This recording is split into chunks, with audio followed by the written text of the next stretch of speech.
See, I cannot be the only one who was like considering seeing a different kind of doctor before they figured out that they had a folate deficiency. Because yeah, being in a funk for a very long time was something I was extremely familiar with.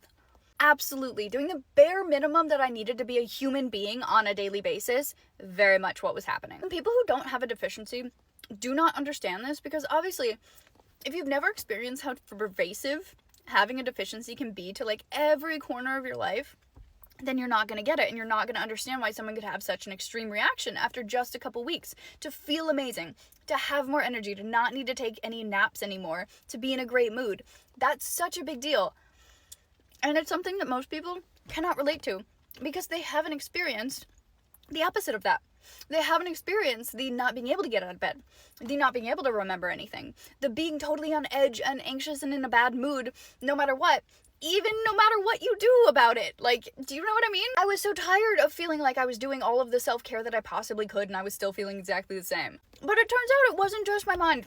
It wasn't just, oh, that's your personality, deal with it. It's actually just a simple vitamin deficiency that gets missed so commonly. And yeah, it took me like 4 days to start feeling a difference. It took me a couple weeks to feel so much better. And it took me a couple months to feel like an entirely new human being. And so when people say that this is like a placebo, I'm like, you don't know what you're talking about. You actually do not know what you're talking about. This is a vitamin. This is folate, it is vitamin B9, and it is in an active form so that those of us who either have a gene mutation or have gut problems or just let our greens die in the back of our fridge every single time, sorry, you get enough folate in your body to produce enough dopamine and to get you through the day and to give you energy. And it's just a very simple A-B vitamin. Not having enough, having enough. And I genuinely think that everyone should experience this because I think way more people in this country have a folate deficiency than really know it.